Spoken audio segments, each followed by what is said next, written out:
지난달 주요 소식입니다.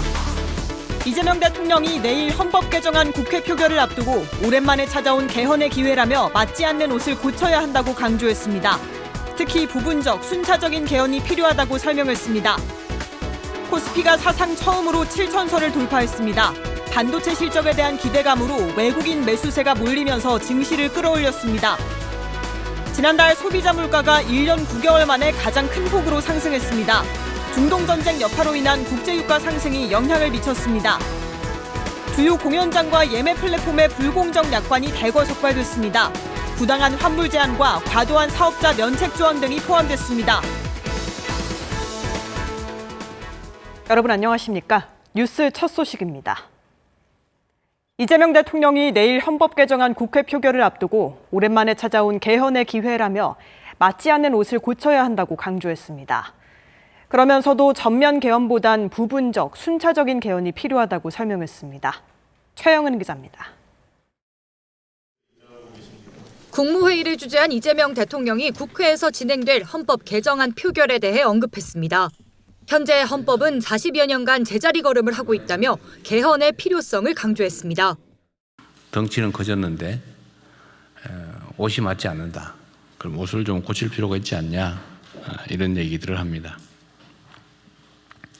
지금 헌법으로는 지금 현재 우리 대한민국 민주주의의 수준이나 국민의 삶의 상황 또 국가의 미래를 충분히 담보하기가 어렵습니다.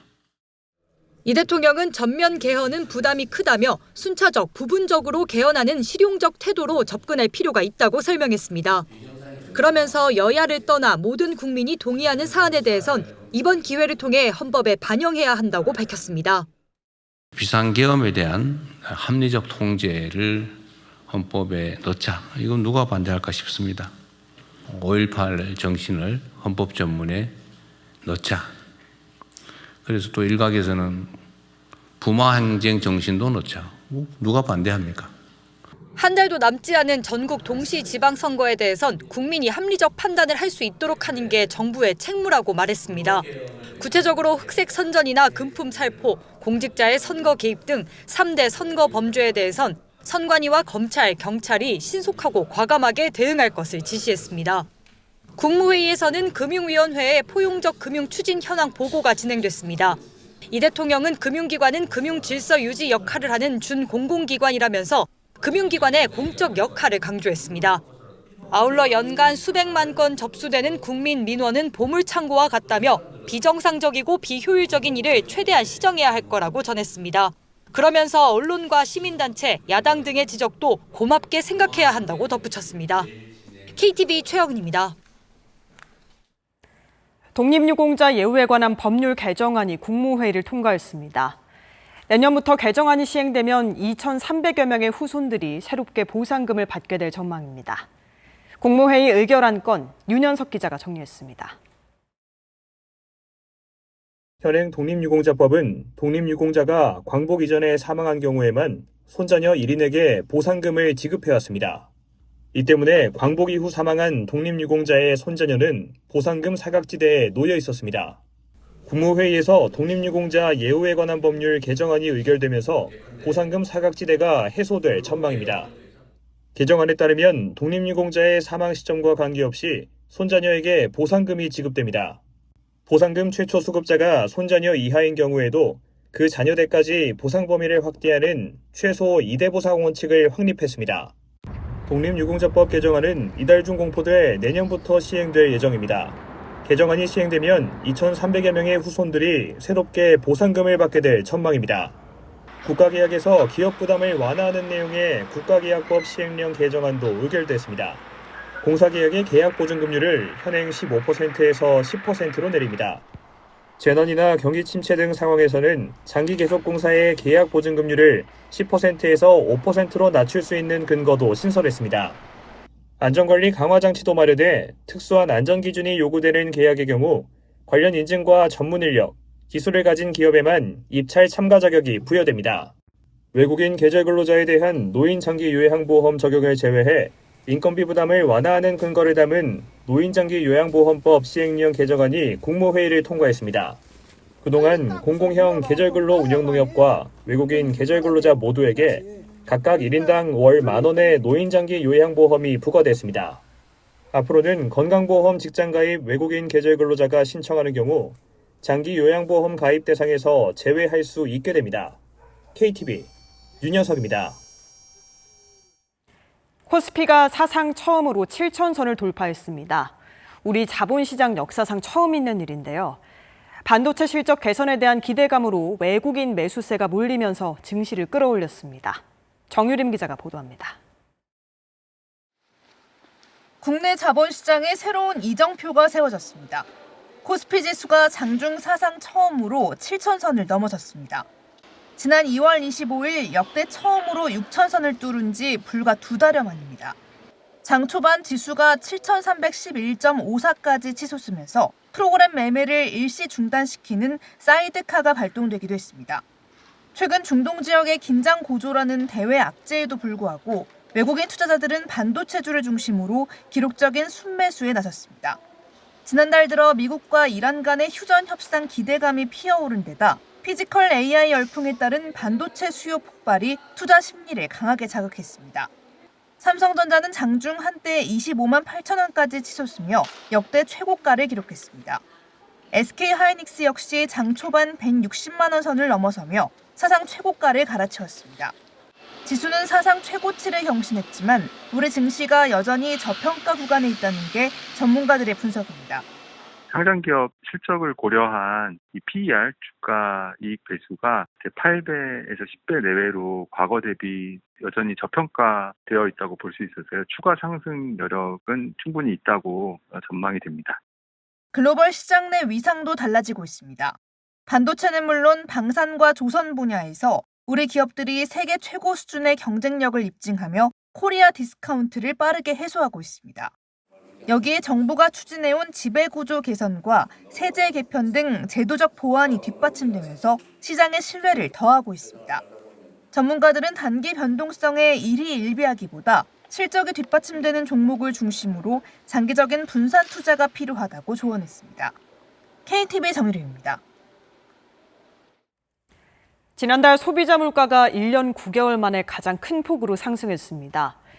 중동 전쟁 여파로 인한 국제유가 상승이 영향을 미쳤습니다. 조태영 기자가 보도합니다. 국가데이터처는 지난달 소비자 물가 지수가 119.37로 전년 동월 대비 2.6% 올랐다고 밝혔습니다. 2024년 7월 이후 1년 9개월 만에 가장 높은 상승률입니다. 전체 물가를 끌어올린 건 석유류였습니다. 중동 전쟁 영향으로 21.9% 폭등하며 2022년 7월 이후 3년 9개월 만에 최대 상승폭을 기록했습니다. 공업제품 역시 3.8% 오르며 2023년 2월 이후 3년 2개월 만에 가장 큰 폭으로 뛰었습니다. 중동 전쟁으로 인해서 3월달, 4월달 석유류 가격의 상승과 그 외 관련 품목 상승으로 인해서 상승폭이 확대되었고 지금 전쟁이 계속된다라고 하면은 이 흐름은 특히 석유류 가격과 기타 요로 인한 파생 품목들의 상승 가능성은 있습니다. 농축수산물 물가는 0.5% 하락했습니다. 채소와 과일의 하락세가 지속되고 축수산물 상승세는 둔화한 영향입니다. 또 외식 등 개인 서비스 물가는 3.2% 올랐지만 가공식품 물가는 오름폭이 줄어 1% 상승에 그쳤습니다.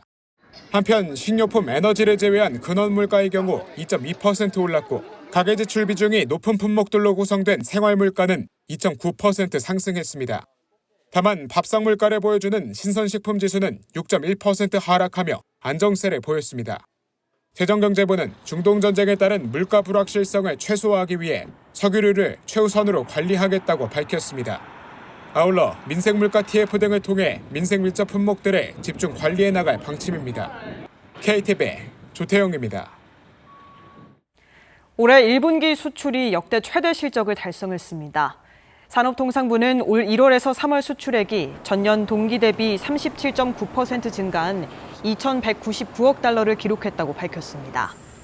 특히 반도체는 AI 서버 투자 확대 영향으로 139% 급증한 785억 달러를 수출하는 등 전체 실적을 견인했습니다. 같은 기간 수입은 1,694억 달러로 10.9% 늘었고 무역 수지는 504억 달러 흑자를 기록했습니다. 코스피가 장중 7천선을 돌파한 가운데 국세청이 코리아 프리미엄 안착을 위해 주식시장 불공정 탈세에 칼을 빼들었습니다. 국세청은 불법 리딩방과 터널링, 주가 조작 등 행위로 시장을 교란한 31개 업체에 대해 세무조사에 착수했습니다. 최다희 기자입니다. 유튜브와 인터넷에서 주식 투자 정보를 제공한다며 유료 회원을 모집한 불법 리딩방 업체 A사. 이 업체는 추천주 300% 급등, 3일 내 100% 수익 보장 같은 문구로 회원을 모집했습니다. A의 사주는 특정 종목을 미리 사들인 뒤 회원들에게 추천했고 주가가 오르자 전량 매도했습니다. 이 과정에서 투자자들이 입은 손해는 40억 원 이상에 달했습니다. 국세청은 자본시장 불공정 거래에 가담한 혐의로 A사를 포함한 31개 업체에 대한 세무조사에 착수했습니다. 지난해 7월 실시한 코리아 디스카운트를 유발하는 주식시장 불공정 탈세자에 대한 세무조사에 이어 코리아 프리미엄 안착을 위한 2차 세무조사에 착수합니다. 총 탈세 혐의 액수는 2조 원 이상으로 전해졌습니다. 이번 조사 대상 업체들이 저지른 혐의 유형은 불법 리딩방 운영, 터널링, 주가 조작으로 나뉩니다. 이번 조사 대상에 포함된 비사를 인수한 일당은 가짜 신사업을 내세워 200억 원 이상의 거짓 세금 계산서를 발급한 것으로 나타났습니다. 또 실제 사업 여부가 불분명한 해외 법인에 300억 원 넘는 투자금을 송금한 것으로 조사됐습니다. 이후 주가가 오르자 투기 세력은 보유한 전환사채로 시세 차익을 얻었고 저가의 양도에 피해는 소액 투자자들에게 돌아갔습니다. 국세청은 앞으로도 주식시장 불공정 거래를 지속적으로 모니터링하며 불공정 거래로는 이익을 얻을 수 없다는 인식이 자리 잡도록 하겠다고 강조했습니다. 아울러 이번 조사 과정에서 증거인멸이나 재산은닉 등 범칙 행위가 확인되면 수사기관 고발 등 형사처벌도 병행할 방침입니다. KTV 최다희입니다. 공연 티켓 예매와 할인 혜택을 위해 유료 멤버십에 가입했지만 환불이 어렵거나 탈퇴가 까다로운 경우가 적지 않았는데요. 공정거래위원회가 주요 공연장과 예매 플랫폼의 불공정 약관을 적발해 대거 시정했습니다. 보도에 이리나 기자입니다. 공정거래위원회가 예술의 전당과 롯데 콘서트홀, 인터파크 등 19개 주요 공연장과 예매 플랫폼을 대상으로 이용 약관을 점검했습니다. 해당 업체들은 선 예매권과 공연 할인 등의 혜택을 주는 유료 멤버십 제도를 운영하고 있는데 지난해 기준 가입자 수는 약 9만 명에 육박합니다. 조사 결과 환불 제한과 사업자 면책 등 총 9개 유형의 불공정 약관이 드러났습니다. 가장 큰 문제는 부당한 환불 제한이었습니다. 롯데 콘서트홀과 부산 문화회관, 강릉 아트센터와 클럽 발코니 등 일부 공연장과 예매처는 가입 후 일정 기간이 지나거나 서비스를 한 번이라도 이용하면 연회비나 가입비를 아예 돌려주지 않았습니다. 예술의 전당과 국립국악원의 경우 사용한 혜택 금액과 이용 기간을 중복으로 공제해 환불금을 과도하게 줄이는 사례도 확인됐습니다. 이는 이미 제공된 서비스의 실제 가치를 공제하면서 동시에 해당 서비스를 이용할 수 있었던 시간적 가치를 중복하여 공제하는 것으로 소비자의 환불 금액을 과도하게 감액할 수 있는 불공정한 조항에 해당합니다. 앞으로는 이용기간에 해당하는 금액과 제공된 혜택 상당액 중 더 큰 금액만 공제하도록 약관을 고치기로 했습니다. 사업자의 책임을 지나치게 면제하는 조항도 개선됩니다. 또 고객인 이용자에게 일부 책임이 있다는 이유만으로 사업자의 모든 책임을 면제하던 조항은 앞으로 인정되지 않습니다.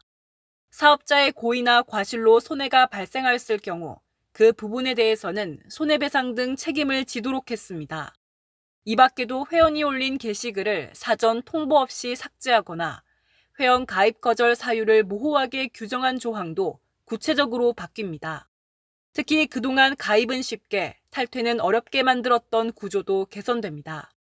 앞으로는 전화뿐 아니라 온라인 등 다양한 방식으로 탈퇴가 가능해집니다. 공정위는 이번 조치로 소비자들이 유료 멤버십을 이용하는 과정에서 겪었던 불편은 덜고 사업자들의 책임은 강화될 것으로 전망하고 있습니다. KTV 이리나입니다. 국민성장펀드에 일반 국민이 직접 투자할 수 있는 길이 열립니다. 오는 22일부터 은행과 증권사 25곳에서 6천억 원 규모의 국민참여 성장펀드가 선착순 판매되는데요. 정부 재정이 손실을 먼저 떠안고 세제 혜택을 더해 안정성을 높였습니다. 보도에 김창규 기자입니다. 국민참여형 국민성장펀드가 오는 22일부터 다음 달 11일까지 3주 동안 판매됩니다.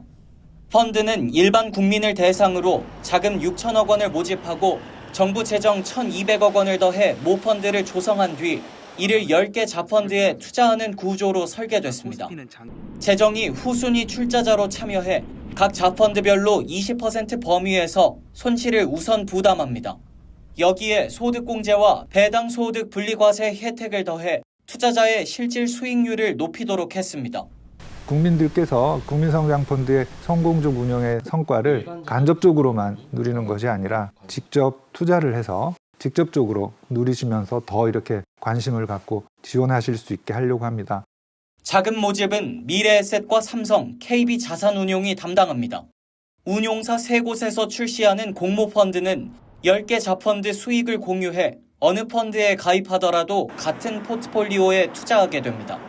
자펀드는 결성 금액의 60%를 반도체와 인공지능, 2차 전지 등 12개 첨단 전략 산업과 관련 기업에 투자해야 합니다. 첨단 기술 기업이 덩치를 키울 때 마주하는 소위 죽음의 계곡 문제를 해소할 수 있도록 기업 성장에 필요한 신규 자금을 원활히 공급하기 위해서입니다. 나머지 40%는 운용사가 자유롭게 투자할 수 있도록 해 안정적인 수익을 낼 수 있도록 했다는 게 금융위원회 설명입니다. 펀드는 10개 시중은행과 15개 증권사 영업점과 온라인 채널에서 선착순으로 가입할 수 있습니다. 전체 판매액의 20% 1,200억 원은 첫 2주 동안 근로소득 5천만 원 이하 서민 전용으로 배정됩니다. 잔여 물량은 3주 차에 전 국민을 대상으로 판매할 예정입니다. KTV 김찬규입니다. 정부가 온라인 여행사 클룩과 함께 다음 달 3일까지 외국인 관광객 대상 철도 승차권 할인을 진행합니다. 앞서 클룩은 지난달 외국인을 위한 실시간 철도 승차권 예매 서비스를 개시했습니다. 문화체육관광부는 이 서비스로 더 많은 외래객이 철도로 지방을 방문할 수 있도록 6,000원 할인권과 여행용 이심 제공 등 할인 혜택을 제공합니다. 문체부는 다음 달부터 고속, 시외버스 온라인 예매처도 확대하고 할인 행사를 열어 외국인의 지역 접근성을 키울 계획입니다. 그동안 여성 청소년에게만 적용하던 사람유두종 바이러스 HPV 국가 예방접종이 남성 청소년에게도 시행됩니다. 질병관리청은 오늘부터 12세 남성 청소년을 대상으로 HPV 백신 국가 예방접종 지원을 시작한다고 밝혔습니다. 접종 대상자는 가까운 위탁 의료기관 또는 보건소를 방문해 HPV 4가 백신을 접종받을 수 있습니다. 표준 접종 일정에 따라 6개월 간격으로 총 2회 접종을 받게 됩니다.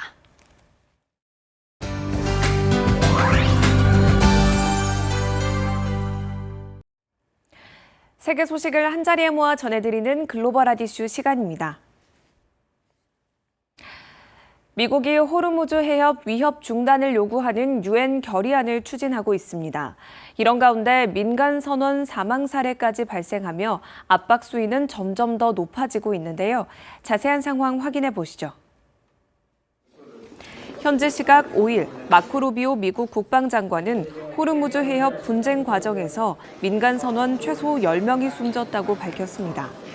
그러면서 호르무즈 해협에서의 항행 자유를 수호하기 위해 미국은 계속해서 군사 자산을 배치하겠다고 전했습니다.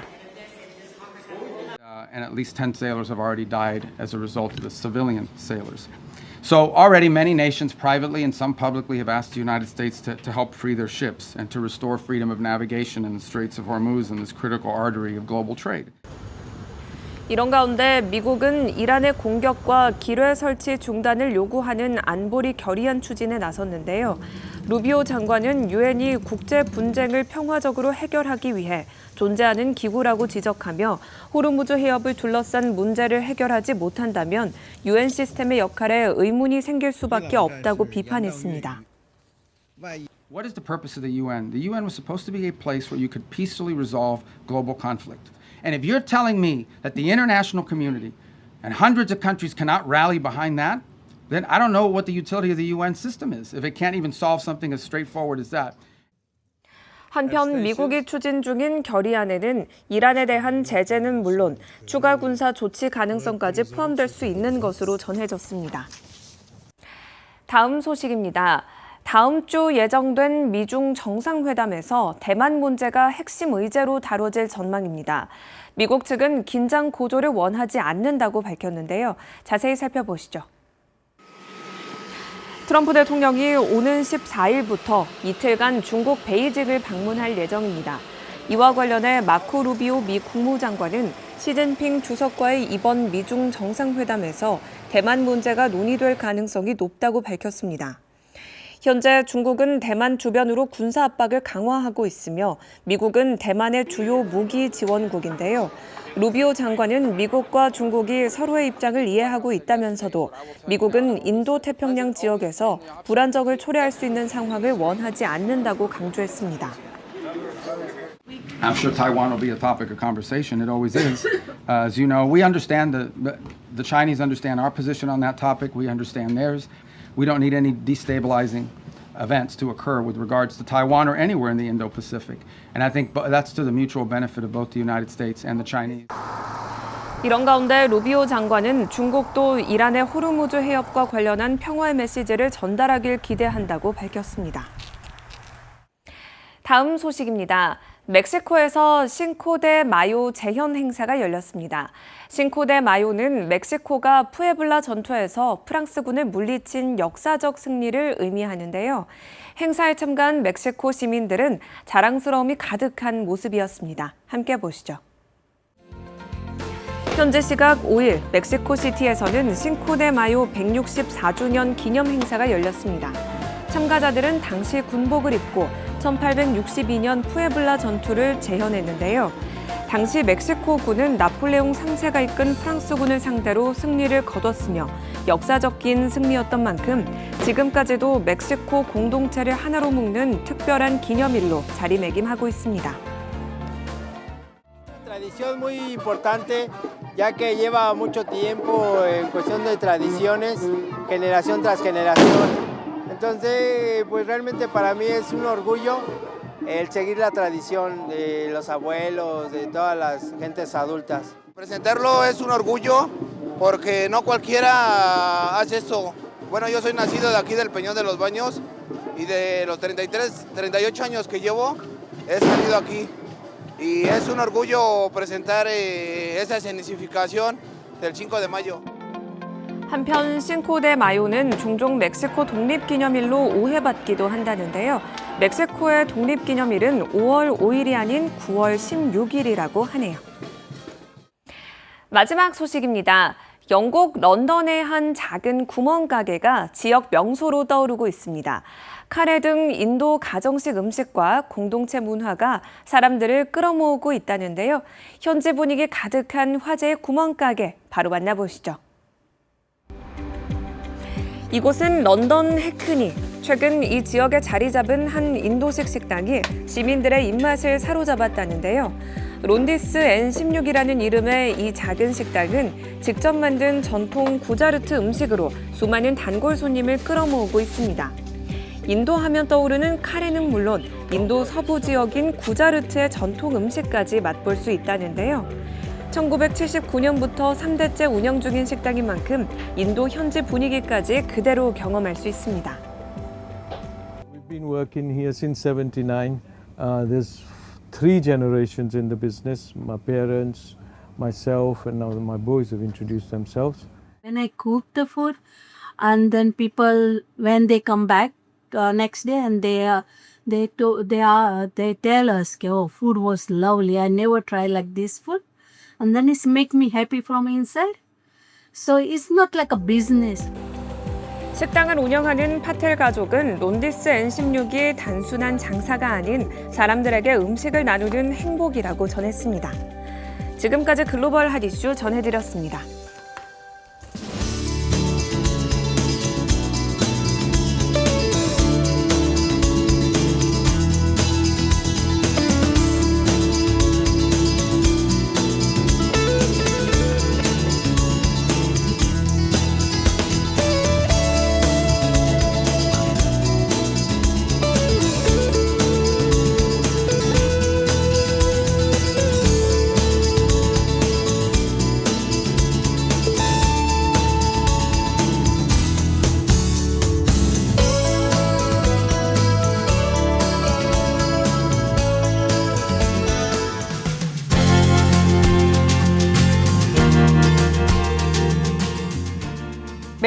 건강한 일상을 위한 완벽 가이드 건강 365 서울 스튜디오 연결해 자세한 내용 알아볼 텐데요.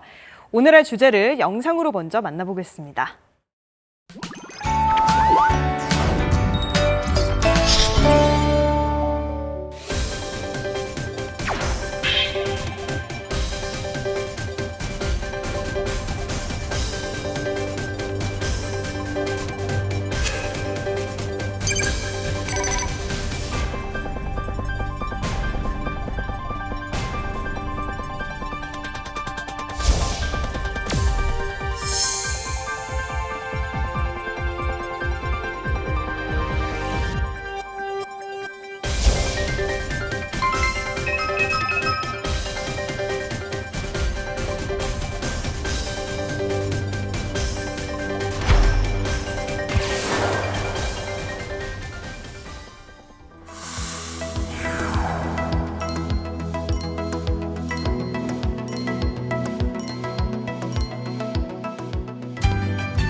눈은 세상을 담는 소중한 창입니다.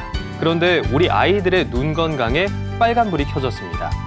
국내는 물론이고 세계적으로 소아청소년 근시 환자가 급증하고 있는데요. 오늘은 백혜정 안과 전문의와 함께 우리 아이 눈 건강 지키는 방법 자세히 살펴보겠습니다. 안녕하세요. 안녕하세요.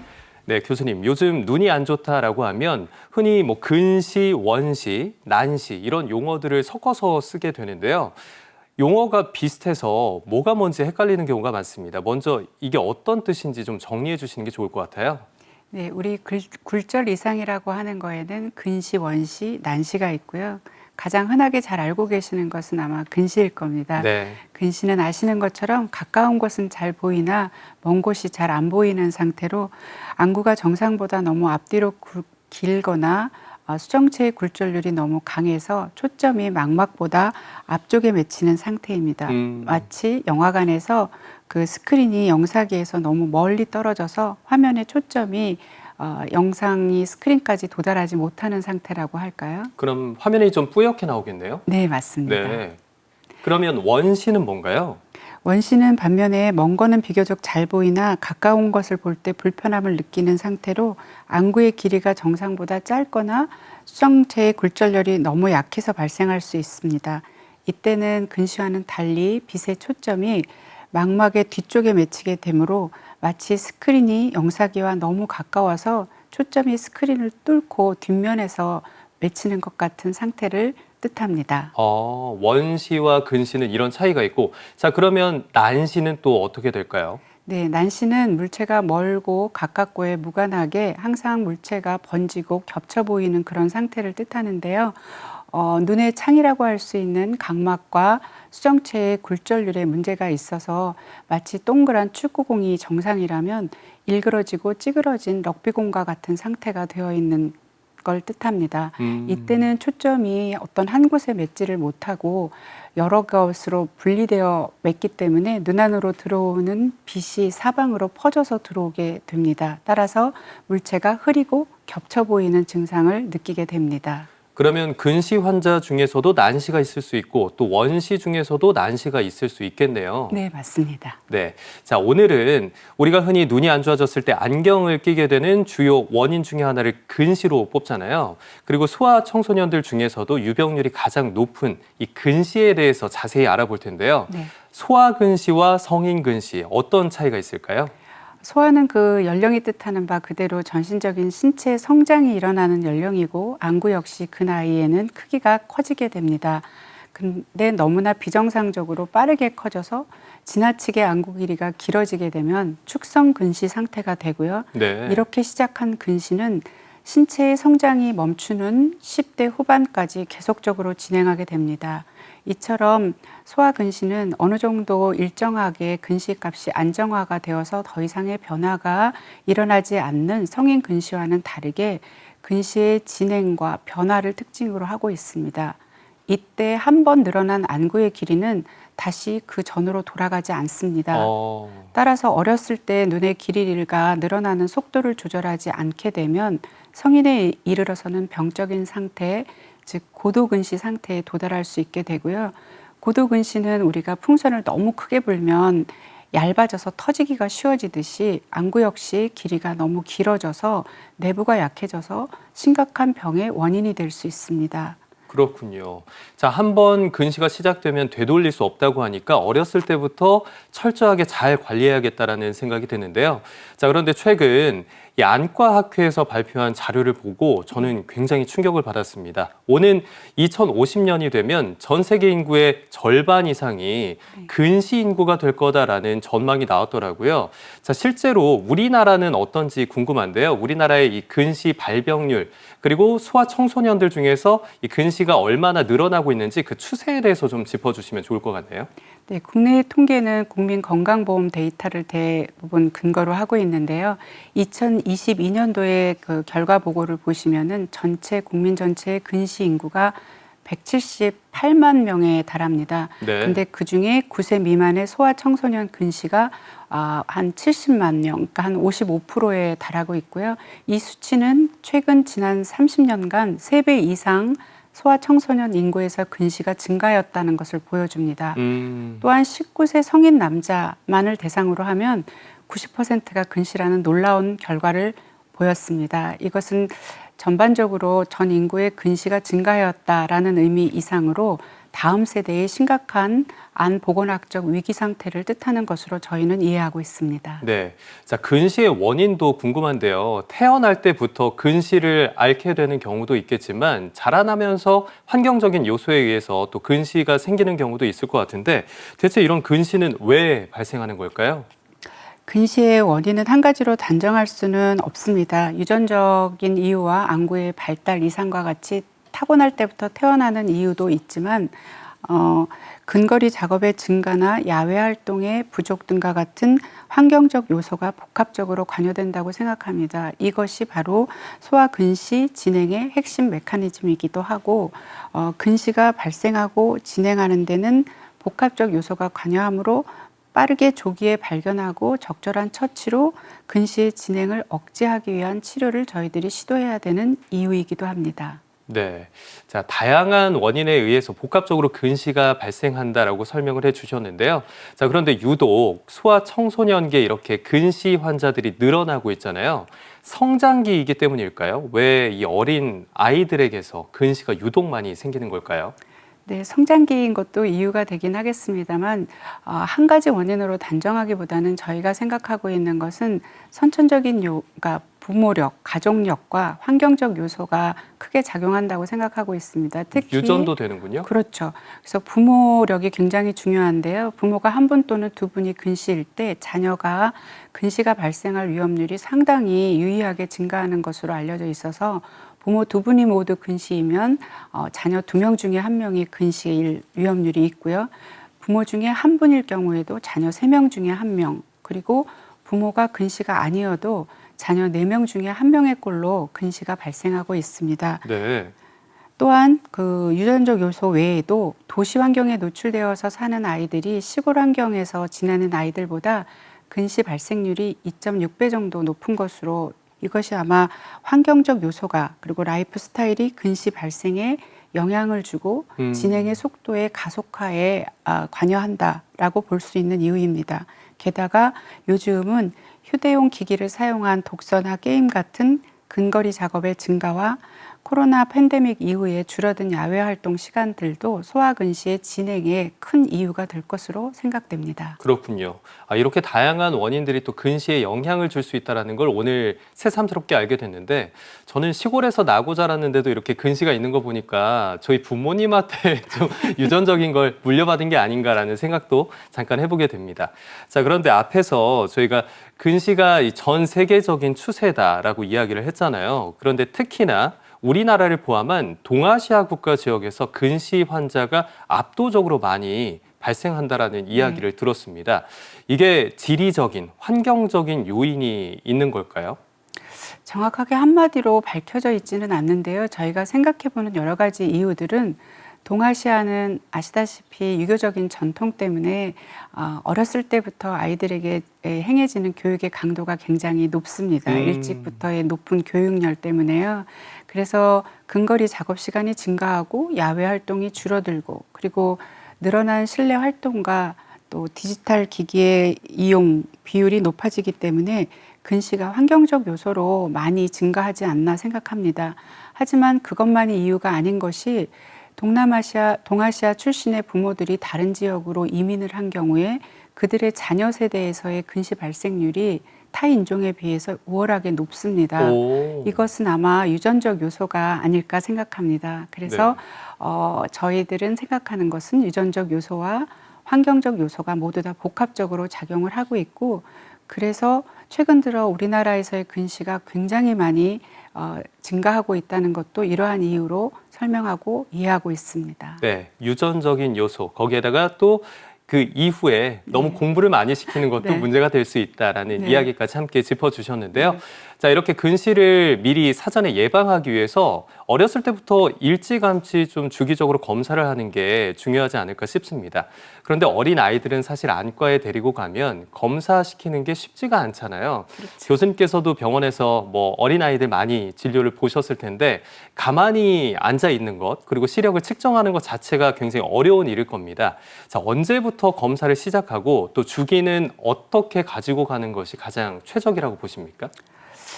사실 언제부터 검사가 가능합니까? 이런 질문은 굉장히 예민하고 위험한 질문이긴 한데요. 그 경우에 따라서 태어나서 일주일, 태어나서 1일째도 사실은 저희가 검사를 할 수 있습니다. 근데 지금 저희들이 얘기하고 있는 시력 발달, 굴절 이상, 이런 어떤 발달에 대한 거에 제일 최적의 시력 검사 시기는 만 4세로 권장하고 있습니다. 만 4세요? 네. 왜냐하면 인간의 시력이라는 건 태어나서 그 이후부터 빠른 속도로 발달해서 7, 8세가 되면 완성이 돼서 성인의 시력 1.0에 도달하는 특성을 갖고 있습니다. 근데 4세는 굉장히 빠르게 시력이 발달하는 한가운데에 있는 나이이기도 하고, 대부분의 아이들이 그림이나 또는 숫자 시표로 검사에 비교적 잘 협조를 하기 때문에 힘들지 않게 정확한 검사나 진단이 가능한 나이이기도 합니다. 더군다나 근시가 1세 더 빨리 발견되면 3배 더 많아지는 고도근시의 발생까지 막을 수 있기 때문에 저희는 조기에 발견하고 치료할 수 있게 하기 위해서 시력 검사가 가능해지는 4세 무렵에는 꼭 안과를 내원해 주시는 것을 권합니다. 하지만 제일 중요한 건 시력 검사를 4세에 한 번 했다가 아니라 꾸준히 계속 한다는 거에 있겠죠. 왜냐하면 말씀드린 것처럼 안구도 계속 성장을 하고 있기 때문에 겉으로 보이기에는 별 이상이 없어 보이는 것 같지만 과연 우리 아이가 시력이 계속 잘 발달하고 있는지, 굴절 이상은 생기지 않았는지, 안구 길이나 기타 다른 구조에 문제는 없는지를 최소 6개월에서 1년마다 한 번씩 전문적인 소아안과 의사의 검진이 훨씬 더 중요한 시력 검사의 팁이라고 할 수 있겠습니다. 네, 만 4세 정도라고 소개를 해주셨는데, 그러면 유치원에 보낼 나이가 됐다 그러면 한 번쯤은 당연히 안과에 가서 정기 검진을 받아보고 그 이후부터는 6개월에서 1년 정도 주기로 꾸준하게 검사를 하면서 우리 아이를 관찰하는 것이 좋겠다라는 생각이 듭니다. 자, 흔히 이 한 번 잃은 시력은 되돌릴 수 없다라는 말을 하잖아요. 아마 우리 근시의 위험성에 대해서 강조하는 이유가 여기에 있지 않을까 싶은데요. 자, 그렇다면 근시가 위험한 이유, 고도근시로 발전을 했을 경우에 성인이 된 이후에 이것이 실명으로까지 이어질 수 있다. 이 위험성도 제기되고 있는데 이게 사실인가요? 네, 맞습니다. 근시가 진행해서 고도근시가 되면 단순한 근시를 넘어서서 안구의 구조 자체가 변화가 일어나게 되고요. 특히 망막, 맥락막, 공막 등과 같은 데서의 구조적 변화가 일어나게 되면 단순한 근시와는 완전히 사정이 달라지게 되는 것이죠. 일례로 고도근시가 동반이 되게 되면 근시의 정도에 따라서 녹내장의 발생 위험률이 3배, 백내장은 5배, 망막박리는 20배, 그리고 황반변성은 최고 40배까지도 유발할 수 있다고 하는 굉장한 무서운 소식이죠. 아니, 엄청나게 큰 차이가 나네요. 네, 그래서 젊은 나이에서도 근시성 황반 변성이 오게 되면 시력의 저하는 물론이고 물체가 찌그러지고 일그러져 보이는 변형식까지 겪어야 되는 매우 고통스러운 상황이 됩니다. 이처럼 고도근시는 단순한 굴절 이상이 아니고 구조의 변화가 계속적으로 진행하는 구조적 질환이라는 개념을 가지셔야 되고, 고도근시가 시작이 되면 단순한 굴절 이상만 검사하는 게 아니라 굉장히 여러 가지를 복잡하게 검사해야 되는 심각한 상황으로 가게 되는 것입니다. 따라서 이러한 고도근시가 생기지 않도록 어린 나이에 근시 진행의 속도를 조절하는 것은 매우 의미가 있는 치료입니다. 네, 단순히 고도근시라고 해서 그냥 시력이 떨어지는 건가 보다라고 생각을 했는데 그게 아니라 안구의 구조 자체가 바뀌면서 네. 2차적인 다른 질환으로 연결이 될 수 있다라는 설명이었습니다. 자, 그렇다면요. 자, 이 근시, 결국에 완치의 개념보다는 진행 속도를 좀 늦추는 지연의 싸움이 아닐까라는 생각이 드는데요. 우리 지금 현대 의학 하에서 이렇게 지연을 좀 이끌어내기 위해서 우리가 최후의 방어막이라고 할까요? 현재 할 수 있는 근시를 늦출 수 있는 치료 방법 뭐가 있을까요? 네, 크게는 그 광학적인 치료와 또 약물 치료 그리고 생활 습관의 개선 등으로 나누어 볼 수 있는데요. 지금 우리나라에서 행해지고 있는 광학적 치료의 종류로는 그 밤에 끼고 자는 역기와 하드렌즈인 OK 렌즈 그리고 낮에 주간 생활에 끼고 있을 수 있는 소프트 경성 렌즈 그리고 특수한 공법으로 제작되어 있는 근시 진행 억제 안경 렌즈 등을 들 수 있습니다. 네. 또한 약물 치료로는 저농도 아트로핀이라는 안약을 점안하여 시행하고 있고요. 그러나 이러한 방법들은 굉장히 지극히 전문적인 분야이기 때문에 단순히 아이가 근시가 있다는 이유로 모두 다 해당이 되거나 시작을 해서는 안 되는 것이고요. 근시의 발생 연령 그리고 최근 근시의 진행 속도 그 아이가 가지고 있는 고도근시의 위험 인자, 환경적 요소의 특성 등을 모두 고려하여 종합적인 평가를 하여 치료를 결정하여야만 합니다. 네, 그런데 아이들은 눈에다가 이런 렌즈류를 집어넣게 되면 이물감을 느껴서 좀 무서워할 수도 있는데 이걸 잘 받아들일 수 있을까요? 그거는 아마 어떻게 보면 아이의 의지도 있지만 보호자의 의지가 제 경험상 더 큰 것 같습니다. 왜냐하면 그 하드 렌즈이든지 소프트 렌즈를 결국은 넣어주고 빼주고 관리하는 건 보호자시기 때문에 그거에 이미 노출되었던 경험이 있는 보호자가 적격한 대상자일 것 같고요. 또 근시 진행을 억제하겠다는 어떤 동기부여가 확실한 보호자만이 장기간에 걸쳐서 아이의 근시 진행을 렌즈로 치료해 줄 수 있는 좋은 보호자일 것 같습니다. 네, 보호자의 이 관련된 지식뿐만 아니라 또 아이의 협조도 필요하겠다라는 네, 생각이 그렇습니다. 들고요. 자, 설명해 주신 여러 방법 중에 아트로핀 안약에 대해서도 이야기를 해주셨는데 이 안약을 썼을 때 눈부심이나 빛번짐 같은 부작용이 생길 수 있다는 이야기도 한간엔 있더라고요. 이건 괜찮은 건가요? 아트로핀이 아까 말씀하신 렌즈보다는 좀 더 수월하게 접근할 수 있는 치료 방법이어서 최근 들어 많이 시행되고 있습니다. 아트로핀은 요즘 개발된 약이 아니기 때문에 네. 사실 심각한 합병증이나 전신 부작용에 대해서는 그다지 걱정하지 않으셔도 되는 약제이고요. 제일 흔한 거는 말씀하신 눈부심이나 근거리를 볼 때 다소간의 불편함인데 대개는 아이들이 한 2, 3주가 지나면 많은 숫자가 적응을 하고요. 그래도 눈부심이 있다면 선글라스나 변색 렌즈 등을 처방하여서 도와주기도 하고 약제의 점안 횟수나 농도를 조절하여 도와줄 수 있습니다. 네, 그렇군요. 자, 그리고 보통 성장기에는 잘 하지 않지만 성인이 된 이후에 시력 교정술이라고 하죠. 라식이라던가 라섹 같은 수술적인 치료를 알아보시는 분들도 많이 계신데요. 이건 근시에 도움이 좀 될까요? 눈의 성장이 완전히 멈춘 성인은 안경이나 렌즈를 벗고자 하는 그 욕망이 굉장히 많기 때문에 그렇죠. 굴절 수술을 당연히 고민하실 수 있습니다. 그렇지만 이 수술은 안경이나 렌즈 대신에 레이저로 눈의 앞부분인 각막을 깎아서 굴절률을 교정하여 초점을 망막에 맺히도록 하는 수술이지 고도근시로 인한 합병증을 치료하거나 안구의 축장이 길어지는 것을 막는 근원적인 근시의 치료 방법은 아닌 것입니다. 그래서 단순히 안경을 벗기 위한 수술이라고 생각이 되고요. 더군다나 근시가 굉장히 심하면 깎아야 되는 각막의 양이 많기 때문에 구조가 불안정해지거나 또 수술 후에 근시가 퇴행하기도 하기 때문에 근시 치료의 근원적인 것은 이런 각막 굴절 수술이라기보다는 고도근시가 되지 않도록 소화기에 막는 것이 근시의 근원적인 치료가 아닐까 생각됩니다. 그렇군요. 그러면 성인이 된 이후에도 수술 전에 좀 더 꼼꼼한 정밀 검사가 필요하겠네요. 맞습니다. 네. 자, 이렇게 여러 가지 이야기를 나눠봤는데요. 이번에는 건강에 대한 잘못된 상식 바로잡는 시간 가져보겠습니다. 눈 건강에 대한 오해와 진실 OX로 풀어보겠습니다. 제가 하나씩 질문을 드릴 텐데요.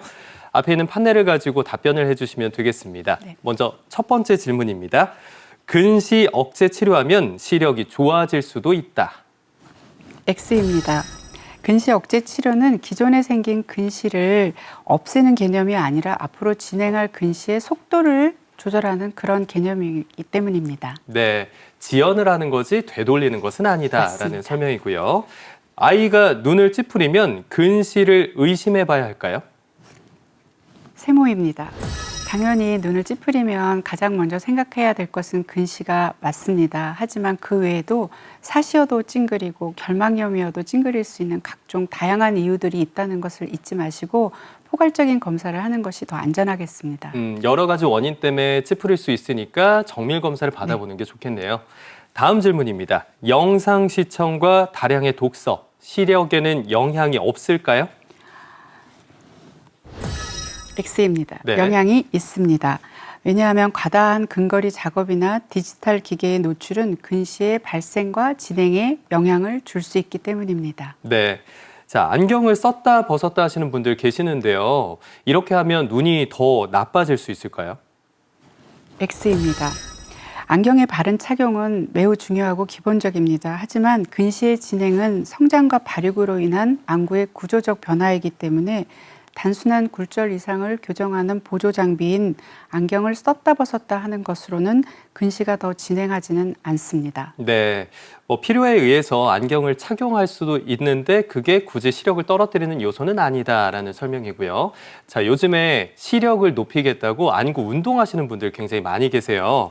안구 회전 운동 등 눈 운동, 시력에 도움이 될까요? X입니다. 눈 운동과 근시 진행, 시력 발달은 전혀 무관합니다. 시력을 되돌릴 순 없군요. 네. 네, 자, 단호하게 답변을 해주셨습니다.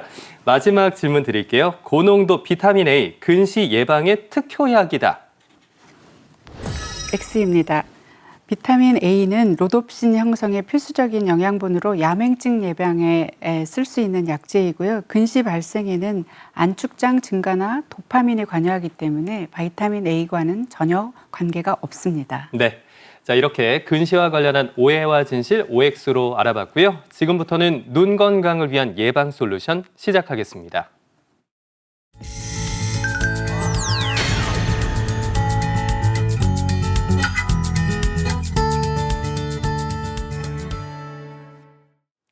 네, 교수님, 평소에 우리 아이들의 눈 건강 위해서 부모님들이 좀 꼼꼼하게 체크해 보는 것도 중요할 것 같은데요. 우리 아이가 혹시 근시가 생긴 게 아닌가 사전에 점검하기 위해서 전조 증상을 알아보려면 이것부터 좀 체크해 보셔라 할 만한 것들이 있을까요?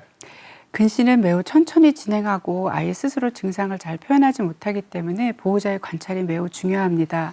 만약에 댁에서 아이가 유달리 최근 들어 TV를 가까이 가서 보려 한다던가 책이나 핸드폰도 고개를 들여다대고 아주 가까이 보려 한다든가 눈을 많이 비비고 찌푸리거나 때로는 눈이 아프다고 호소하거나 이런 식의 증상을 갖는다든가 특히나 부모가 고도 근시인데 이런 행위들이 보고되면서 점점 야외 활동 시간이 줄어든다면 병원에 내원해서 정밀 검사를 받아보는 것을 적극 추천드립니다. 네, 지금 화면에 떠 있는 이 체크리스트 보니까 제가 어렸을 때 했던 행동들이 굉장히 많이 있는데요. 네. 우리 시청자분들께서도 꼼꼼하게 체크해 보셨으면 좋겠습니다.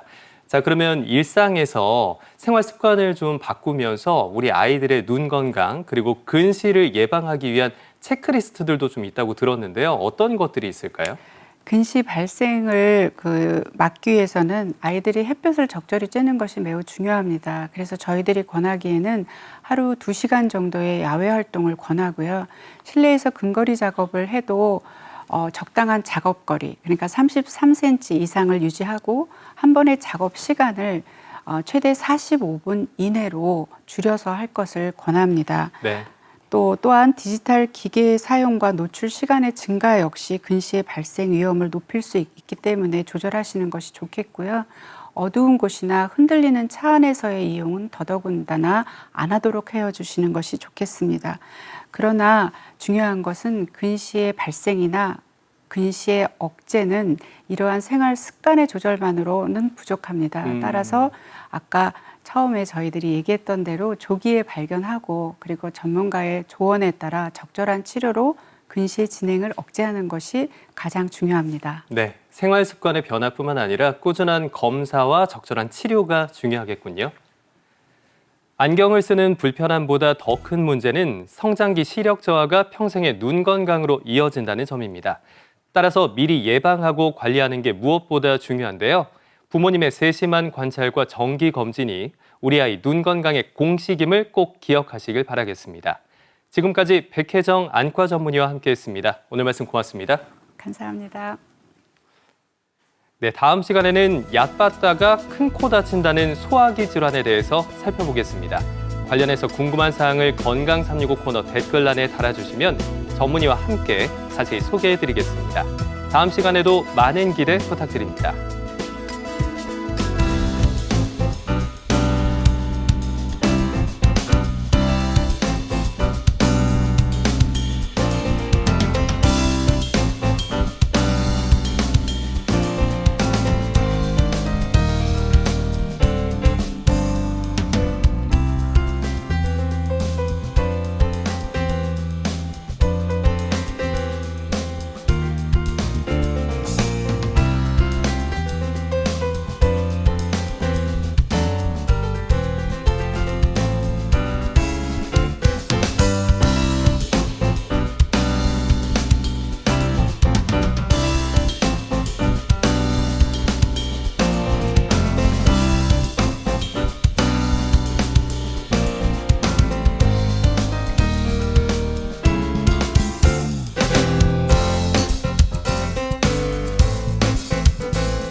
가정의 달이자 청소년의 달인 5월을 맞아 정부와 지자체가 전국 곳곳에 약 1,700여 개 다채로운 행사를 마련했습니다.